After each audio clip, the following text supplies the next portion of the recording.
now turn to Section 2. Section 2. You will hear a presentation on living in London. First, you have some time to look at questions 11 to 20.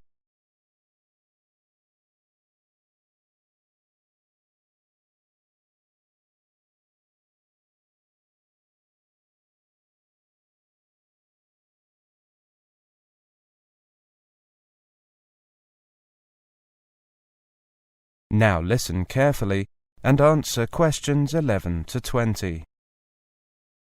Welcome to this latest lecture on living in London. Today we're going to look at transport, and I'd like to start with the London Underground system, also called the Tube because of the shape of the tunnels. First, you need to learn your lines. There are 12 different lines, each with its own name. For example, the Piccadilly line, the Circle line. Each line is a different colour on the map of the Underground system. You can find the map in the ticket hall at each Underground station, and usually on the platforms as well. Sections of the map are also displayed in the carriages of the Underground trains. Before you begin, it helps to know which line you are starting on and on which line your destination can be found. If they are on different lines, look at the map to see where the two lines cross, and note the name of the station where they meet. That is where you have to change trains. If the two lines do not cross, keep looking until you find a third line that crosses both of the other two. Then you will need to change trains twice. You can buy a ticket from one of the automatic machines or from the ticket office. Either way, you need to know the name of the station you are going to. You also need to know whether you want a single ticket, which is valid just to get you to your destination, or a return, which gets you there and back again. Fares are based on a zone system. The more zones you travel through, the more expensive your fare is. There are 6 zones, with Zone 1 covering central London and Zone 6 covering the outskirts of the system, including, for example, Heathrow Airport. Most of the Underground maps show which stations are in which zones.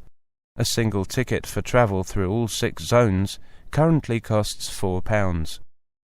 Depending on how far you are travelling and how many journeys you need to make, it may be cheaper to buy a one-day travel card, which gives you unlimited travel on all London Underground and bus services. The day you buy it. A one-day travel card covering all 6 zones currently costs £8. You can also buy an Oyster card. This is the best option if you are going to be in London for a long time. You get a discount on all tickets, usually about 10%. And you don't have to queue to buy tickets. Just buy credit for your card and then use it as directed when you enter and leave Underground stations at the start and finish of your journeys. At Underground stations you must pass through an automatic gate. Put your ticket into the slot to the right of the gate. When the gate opens, pass through.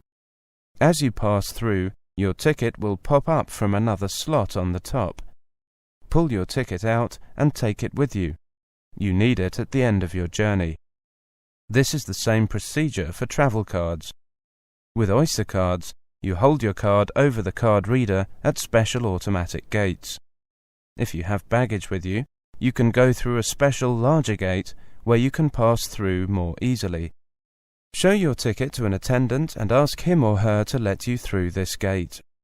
Most stations have long escalators leading to and from the trains. Try to stand to the right-hand side, leaving space for people to walk past you on the left. When changing trains, get off at the station where the line you are on crosses the line you need. Follow the signs for the line you need and the direction you want to go in. When you leave the system, you must pass through an automatic gate again to leave the station. Put your ticket in the slot as before. If you bought a return ticket or a travel card, your ticket will pop up for you to collect again, so that you can use it later. If you bought a single ticket, or if you are on the return trip of your return ticket, your ticket will stay in the machine. To find out more about the London Underground, check the official website, www.thetube.com. This site also has the map and information in numerous foreign languages. Now, let's move on to... That is the end of section 2. You now have half a minute to check your answers.